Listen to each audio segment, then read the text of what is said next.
Hola, buenos días, soy David Escos, bienvenidos a mi canal y bienvenidos al curso de relatividad general en 20 minutos. Ya estamos en la lección 27 y vamos a hablar de un tema muy interesante, del principio de acción de Hilbert Einstein.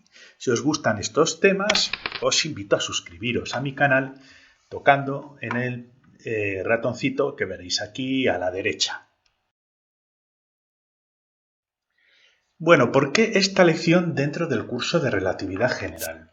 Lo primero que me gustaría deciros es que si estáis siguiendo mis cursos, en concreto el curso de relatividad general, no es necesaria esta lección si visteis la lección anterior donde derivamos las ecuaciones de campo de Einstein. Pero como los principios de acción son principios absolutamente esenciales dentro de la física moderna, yo creo que merece la pena para aquellos de vosotros que os haya sabido a poco el curso de relatividad general básico, pues os voy a dedicar estas últimas lecciones y vamos a hablar sobre los principios de acción que generan las ecuaciones de campo de Einstein partiendo de principios fundamentales.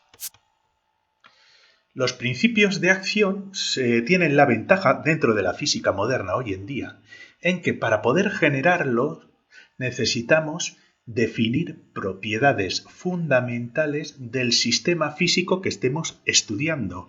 Es decir, las ecuaciones derivadas de los principios de acción estacionaria o principios de acción mínimos, son muy importantes porque es como introducir ciertos axiomas que definen el sistema físico y a partir de esos axiomas, mediante un procedimiento matemático lógico, podemos derivar todas las ecuaciones que definen a nuestro sistema físico. Esto ya lo vimos en lecciones anteriores, tanto del curso de relatividad especial que tengo en mi canal, como en este de relatividad general en la lección donde derivamos la ecuación geodésica utilizando un principio de acción estacionaria.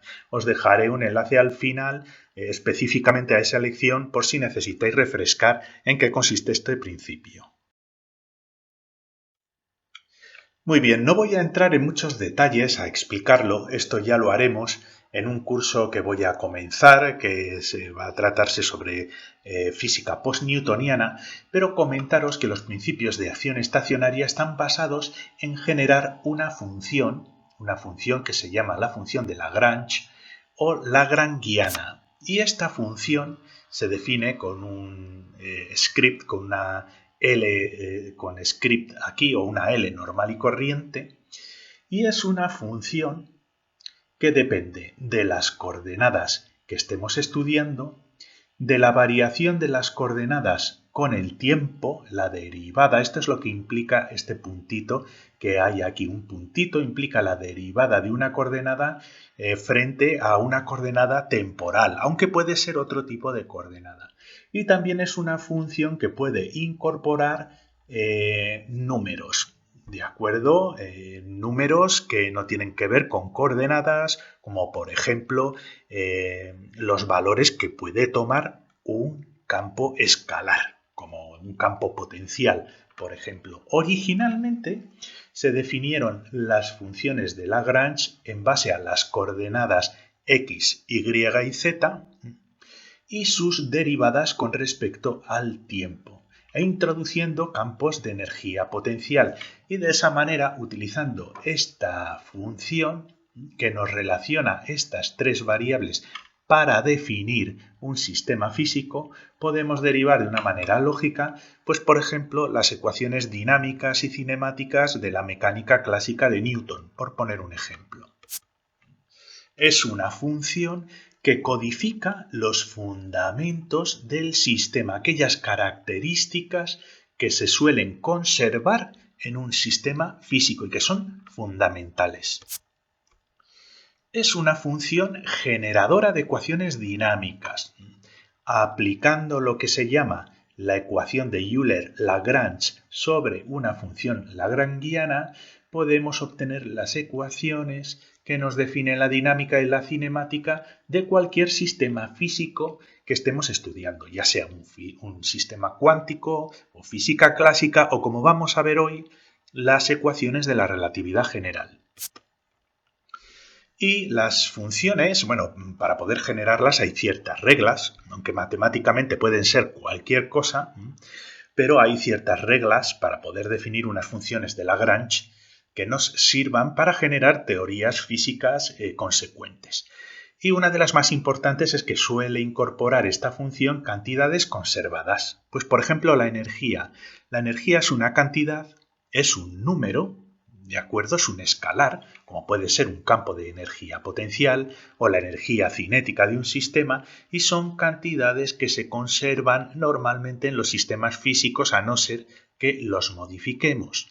Pues, por ejemplo, el incorporar expresiones dentro de nuestra función que tengan energía es una de las maneras en las cuales podemos construir una función de Lagrange, aunque no es la única.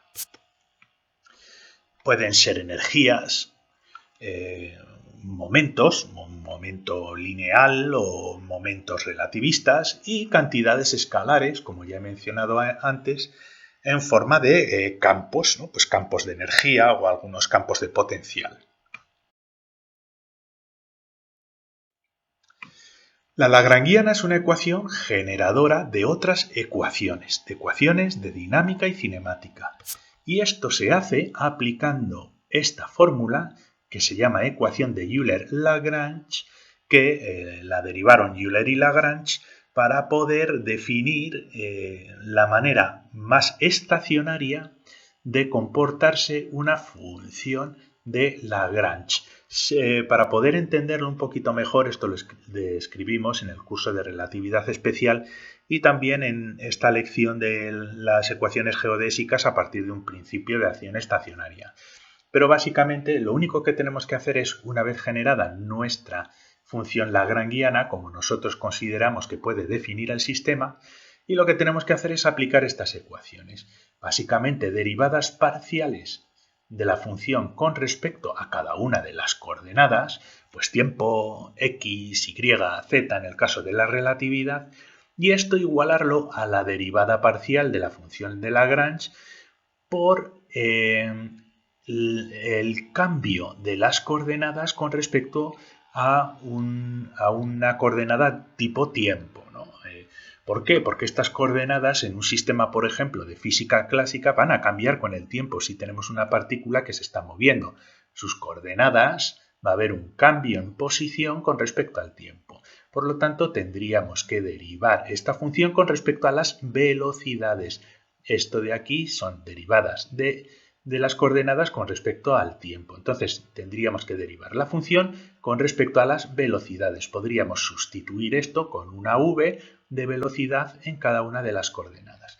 Y una vez obtenido esto, diferenciaríamos con respecto a lo que consideramos la coordenada temporal o el parámetro frente al cual estamos viendo esos cambios, que aquí lo ponemos como un parámetro general tau, también se suele poner como lambda o simplemente como tiempo en mecánica clásica. Y una vez que hacemos estas operaciones, el resultado de esas operaciones pues son, en el caso de la física clásica, pues fuerza igual a masa por aceleración, o las ecuaciones de velocidad, o las ecuaciones de momento, de conservación de energía y momento. A esto se le llama el principio de acción estacionaria. Entonces aquí os quiero introducir a Hilbert, uno de los matemáticos más importantes contemporáneos de Einstein, que, bueno, él era matemático, no estaba demasiado interesado en la física hasta que conoció a Minkowski. Y entonces Minkowski, que fue también uno de los maestros, digamos, de Einstein, y que Minkowski interpretó la relatividad especial de Einstein como un espacio de 4 dimensiones, pues influenciado por Minkowski, Hilbert comenzó a interesarse por la relatividad general. Y de hecho, él invitó a que Einstein diera un seminario sobre el tema. Einstein fue y dio un seminario. ¿Y qué pasó? Pues que Einstein se dio cuenta de que Hilbert, por su cuenta, estaba intentando generalizar aquellas ideas que tenía Minkowski de un espacio de 4 dimensiones también a la gravitación. Entonces, a Einstein le temblaron las canillas y redobló sus esfuerzos por derivar las ecuaciones de campo de la relatividad general. Pero Einstein, cuando publicó originalmente sus ecuaciones, lo hizo de una manera como lo vimos en la lección anterior, y Hilbert, que era más matemático, quiso introducir un principio axiomático. ¿De acuerdo? Quiso derivar las ecuaciones de relatividad general, las ecuaciones de gravitación, a partir de unos axiomas, unos principios fundamentales geométricos, y a partir de ellos derivar las ecuaciones, tal y como vamos a hacer hoy. Él publicó, justo después de que Einstein publicara sus resultados de relatividad general, él, de manera independiente, publicó el paper The Foundations of Physics, First Communication, donde deriva esas ecuaciones de campo. Pero él jamás puso en entredicho que Einstein fuera el primero en generarlas. De hecho, hay muchos autores que critican a Einstein que se aprovechó de los resultados de Hilbert, pero no, yo creo que más bien fue al revés. Hilbert se interesó en ello por Minkowski, después invitó a Einstein. Einstein no tenía muy claro lo que estaba Hilbert haciendo, y después de la charla que dio a Hilbert y bueno, pues a sus colegas, Einstein realmente se dio cuenta de que Hilbert estaba detrás de las mismas ecuaciones. Y bueno, fijaos lo que dice aquí. Los problemas tan vastos, tan importantes que Einstein planteó, así como sus métodos, los métodos que él desarrolló de una manera tan ingeniosa para la solución, y las ideas tan far-reaching, tan importantes, etcétera, y la formación de los nuevos conceptos, aquí lo que está reconociendo que Einstein tenía prioridad sobre las ecuaciones de relatividad especial, las ecuaciones de relatividad general, y que él y que Hilbert había hecho lo mismo, pero partiendo, yo creo que de un principio incluso más general que el de Einstein, un principio axiomático basado en el principio de acción estacionaria. Muy bien, ¿qué hizo Hilbert? Y después lo hizo también Einstein por su cuenta. Einstein también derivó su principio de acción, y de hecho se conoce como el principio de acción estacionaria, el principio de acción de Hilbert-Einstein. Pues bueno, ¿qué debería tener una lagrangiana? ¿Qué cosas fundamentales debería tener una lagrangiana para que a partir de esa ecuación nosotros podamos derivar, utilizando la ecuación de Euler-Lagrange, las ecuaciones de relatividad general? Bueno, pues lo primero que necesitamos, fijaos qué manera tan elegante de pensarlo, necesitamos una unidad de volumen de espacio. Aquí lo estoy haciendo con las tres orientaciones del espacio porque es mucho más sencillo. Pues tenemos aquí un diferencial en la primera coordenada X, otro diferencial de longitud en la coordenada Y y otro diferencial de longitud en la coordenada Z. Y si utilizamos estos tres intervalos de espacio en X, Y y Z, ¿de acuerdo? Podemos definir una unidad de espacio fundamental, una unidad de nuestro espacio, que es un volumen. Por lo tanto, tenemos un pequeño diferencial, un pequeño intervalo, un pequeñísimo volumen fundamental que está hecho simplemente de la multiplicación de las longitudes de X, de Y y de Z. No tiene otra cosa. Así que disponemos de este volumen. Y como vosotros sabéis, incluso de manera intuitiva, si tenemos un pequeño volumen chiquitito, podemos reconstruir el espacio entero simplemente apilando cubos de espacio uno encima de otro. Así que este pequeño volumen pues, nos permite construir un principio de acción que es prácticamente, como diría yo, no es fundamental, sino demasiado simple. Vale, esto es la acción, a veces se escribe como una S, yo lo pongo como una A de acción, que es simplemente la integral del 0 al volumen total del espacio de los pequeños volúmenes del espacio. Es sumar pequeños volúmenes de espacio hasta construir el espacio completo. Esto es una integral, es una suma de pequeños volúmenes, ¿vale?, que los vamos apilando y de esa manera, haciendo esta integral, pues el resultado es una V grande, es un volumen grande. Podemos reconstruir nuestra acción, que la acción es el resultado del espacio, pues con una integral con pequeños volúmenes. Esto, evidentemente, lo podemos hacer en 3 dimensiones. El diferencial de volúmenes de x, de y y de z, así que tendríamos que hacer 3 integrales, ¿de acuerdo? 3 integrales integrando en una coordenada, en la otra coordenada y en la otra coordenada. No tiene otra cosa. Y como estamos hablando de relatividad, pues ponemos también el tiempo, la coordenada temporal. Y así construimos un volumen en 3 dimensiones, ¿de acuerdo? Es una cosa, como veis, muy simple, muy axiomática. Así que lo único que tendríamos que hacer es integrar 4 veces, 4 coordenadas, en relatividad y obtendríamos un volumen final de espacio-tiempo. Pero este es un volumen de espacio plano, no hay materia, no hay curvatura, no hay nada, es solo espacio-tiempo.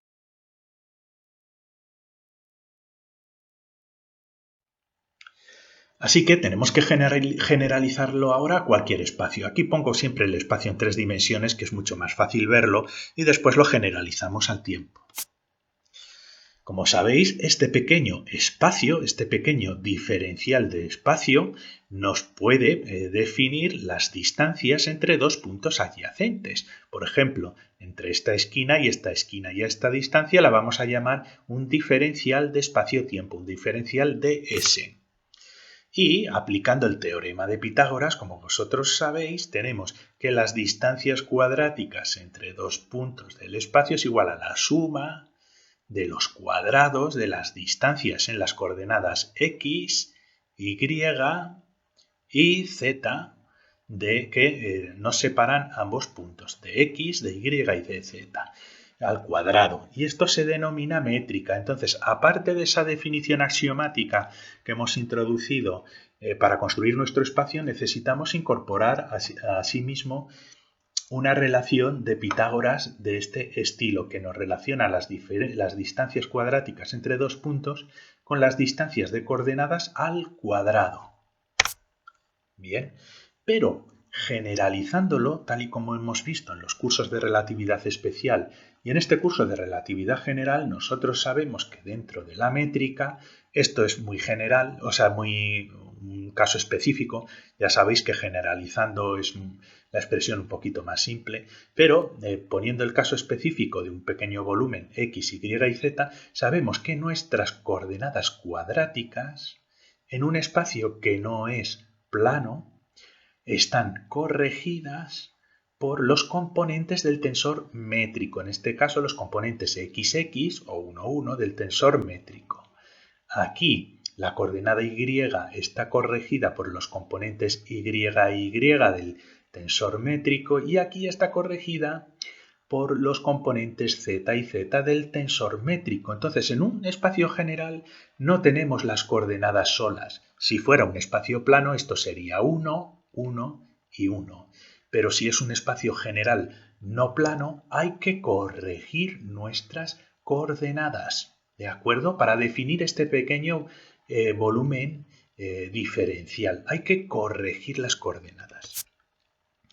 Así que ahora lo que podemos hacer en nuestro espacio en general, que podemos considerar unas coordenadas modificadas. Fijaos,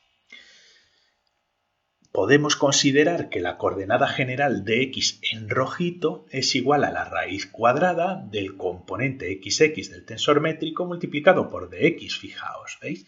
Entonces, esto de aquí equivaldría a un dx rojo al cuadrado y mantendríamos con un dx rojo al cuadrado, con un dy al cuadrado y con un dz rojo al cuadrado, la misma relación pitagórica dentro de nuestro espacio-tiempo, pero que esconde esa curvatura que estamos introduciendo de manera general en cada una de las coordenadas. Esto ya no son coordenadas rectas, están modificadas. Y están modificadas por la raíz cuadrada de los componentes del tensor métrico. ¿Por qué? Porque aquí el cuadrado de cada una de las coordenadas está modificado por el componente del tensor métrico. Entonces, aquí las coordenadas no cuadráticas deben estar modificadas por una raíz cuadrada del componente del tensor métrico. ¿Veis? Aquí esto es de x al cuadrado, tendríamos que hacer una raíz cuadrada, nos queda esto aquí y saldría el de x fuera. Entonces podríamos considerar de manera general que nuestro volumen espacial está hecho por multiplicación de un intervalo en x, y y z rojo. Tendremos un elemento de volumen corregido y es el siguiente. El elemento de volumen general corregido es igual a dx rojo, de y rojo, de z rojo, y que básicamente, si lo desarrollamos, es la raíz cuadrada de los componentes x, y, y z del tensor métrico multiplicado por dx, de y y de z. Y esto básicamente, este volumen que queremos integrar en el espacio-tiempo, va a ser el volumen de un espacio plano, sin curvatura, pero que está modificado, está corregido por G11, G22, G33, la raíz cuadrada del volumen del tensor métrico. Podríamos considerar que los componentes del tensor métrico son como coordenadas y que la multiplicación de estos tres componentes nos da una especie de volumen, de valor dentro de un volumen del espacio-tiempo que tenemos que multiplicarlo al volumen del espacio-tiempo normal y corriente sin curvatura. ¿Veis? ¿Veis qué simple? Nuestro volumen normal tiene que ser corregido por la raíz cuadrada de algo que se parece a un volumen generado por los componentes del tensor métrico.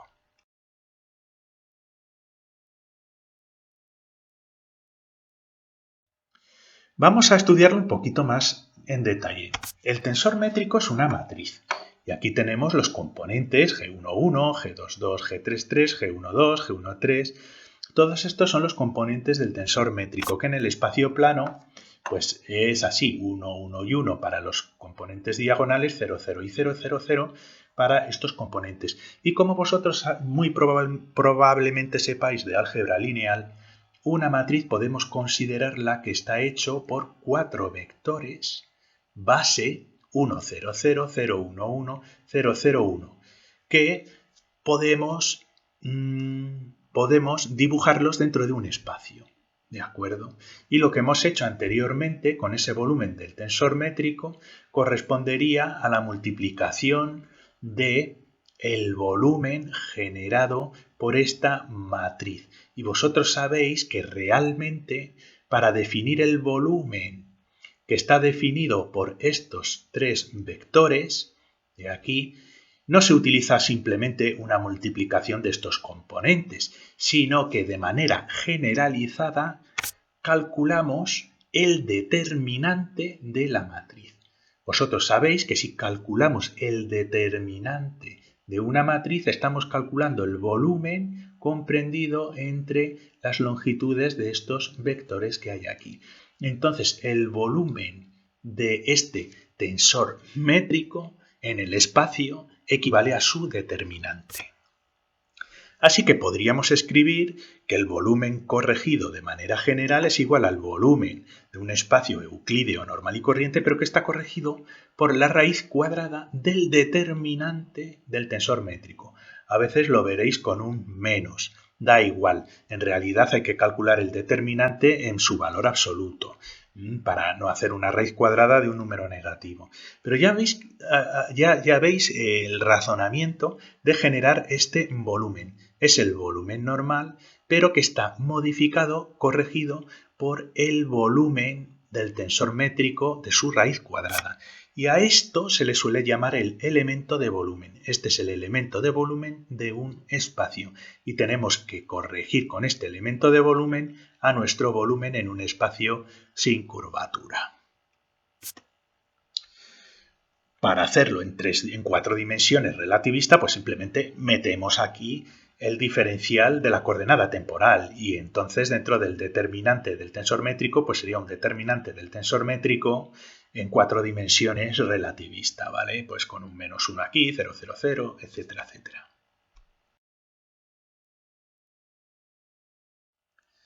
Así que obtendríamos un principio de acción de este estilo. Tenemos que integrar este volumen de elemento de volumen del tensor métrico con respecto a las 4 coordenadas y reconstruiríamos un volumen de espacio-tiempo general. Y este es el principio de acción. Pero esto lo podemos resumir de esta manera.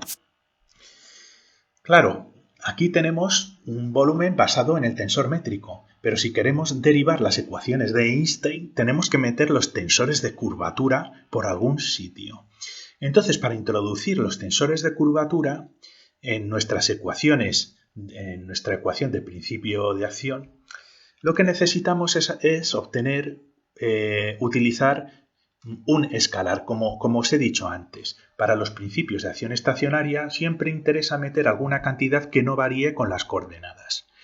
Y si utilizamos el escalar de Ricci, el escalar del tensor de Ricci, ¿vale? Es un número que determina la curvatura de nuestro espacio-tiempo, es un número, es un escalar, pero que nos introduce la curvatura. Y cuando veáis un término que está multiplicando a otro dentro de una función lagrangiana, eso significa que hay un acoplamiento, una multiplicación es un acoplamiento de, en este caso sería un campo de curvatura, a nuestro volumen de espacio-tiempo, mediante una multiplicación. ¿De acuerdo? Si después añadimos otro campo independiente, eso va como una suma. ¿Vale? Pero cuando tenemos una multiplicación es que hay una interacción directa entre estas dos cantidades. Hay un acoplamiento. ¿Vale? Esto lo pongo aquí con este menos.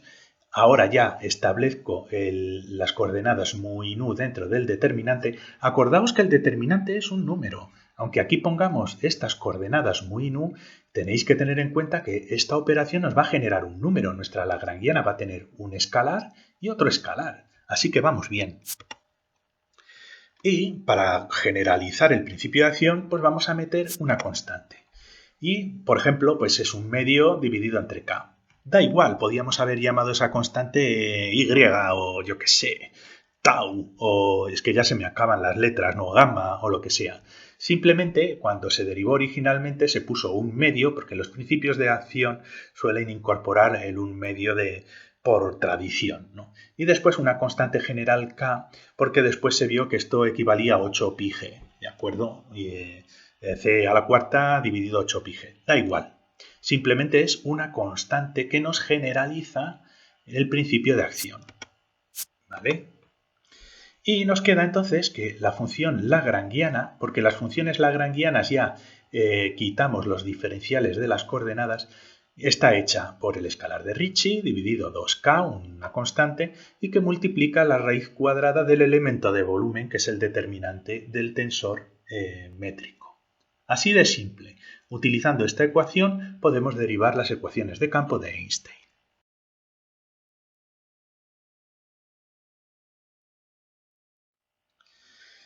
Pero nos quedaría meter la materia. Evidentemente tenemos que introducir ese campo de materia para poder asociarlo a esa curvatura, ¿no? Entonces nos quedaría introducir el tensor de energía y momento. Es simplemente algo que tenemos que poner para poder introducir la materia. Y eso es tan sencillo como sumar a nuestro escalar de curvatura pues un campo de materia aquí, y este campo de materia va a estar añadido a las ecuaciones, pero también nos va a interaccionar con nuestro espacio-tiempo por multiplicación. Si veis, de esta integral se nos van a generar dos integraciones, pero por el momento nos da un poco igual. Este campo de materia pues, puede representarse de muchas maneras, pero podemos hacer una contracción entre el tensor de energía y momento mu y nu, de acuerdo, con índices contravariantes y covariantes. Esto es una contracción donde los índices se nos simplifican y nos da un número, nos da un escalar. Por lo tanto, este escalar lo podemos introducir dentro de nuestro principio de acción porque va a ser independiente de las coordenadas. El tensor de energía y momento él solo no es independiente de las coordenadas, pero como está en contracción con él mismo, es una expresión cuadrática, aquí nos va a dar un número, un escalar.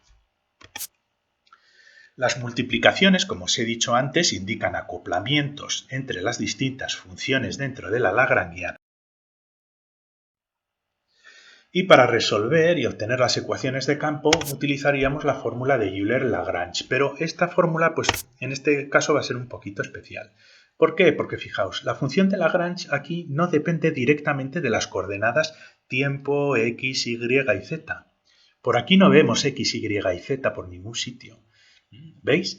Esto, el tensor métrico, es un tensor métrico que sí que es dependiente de esas coordenadas, pero realmente las coordenadas de esta función, de lo que directamente depende esta función, son de los distintos componentes del tensor métrico, están aquí dentro. Esto es lo que define nuestra lagrangiana. Por lo tanto, nuestras coordenadas para resolver las ecuaciones de campo de Einstein no son x, y, z y t, sino que son los componentes del tensor métrico. Estos componentes son lo que están actuando como coordenadas, ¿de acuerdo? Y lo que nos actúa como la coordenada temporal, que son las derivadas de las coordenadas, las derivadas del tensor métrico, el tensor métrico depende de las 4 coordenadas tiempo x, y z. Por lo tanto, tenemos que pensar que nuestro tiempo en la ecuación de Euler-Lagrange va a ser cada una de las coordenadas del espacio. Sé que es un poco lioso, ¿de acuerdo?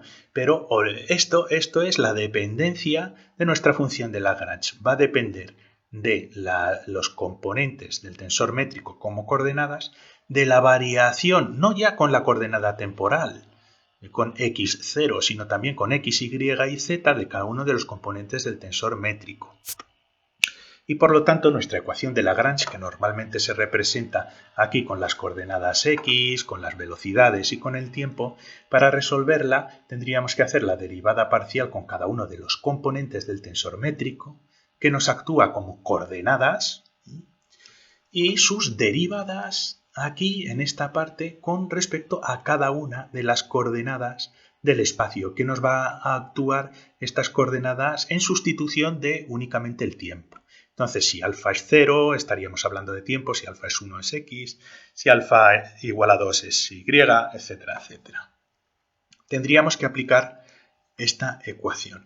Y os digo, resolver la ecuación en general, si vais a internet o a Wikipedia o vais a sitios así, veréis que es extremadamente compleja el poder resolverla. Y estuve pensando si hacerlo o no, un poco como la ecuación geodésica, al final he decidido que lo voy a hacer en la lección que viene, pero voy a intentar buscar un procedimiento un poquito más simplificado, únicamente para que aprendáis cómo se hace. ¿De acuerdo? Así que le daré un poco de vueltas para hacerlo. Como conclusiones, bueno, pues Hilbert utilizó este principio de acción estacionaria como un principio axiomático para obtener las ecuaciones de la relatividad general, que lo hemos planteado en esta lección. El principio de acción que podemos resolver es el que os he enseñado antes, que es complejo, pero lo que voy a intentar hacer es, voy a intentar resolverlo de una manera un poquito más simplificada, y eso lo veremos en la lección siguiente. Mientras tanto, os voy a dejar aquí un enlace a la lección donde aplicamos el principio de acción estacionaria para obtener la ecuación geodésica y también un enlace al curso de relatividad especial que tengo en mi canal, donde también dedicamos una lección al principio de acción estacionaria. Y muchas gracias por vuestra atención y os invito a suscribiros a mi canal pinchando en el pequeño ratoncito que veréis aquí. Muchísimas gracias y hasta la siguiente semana.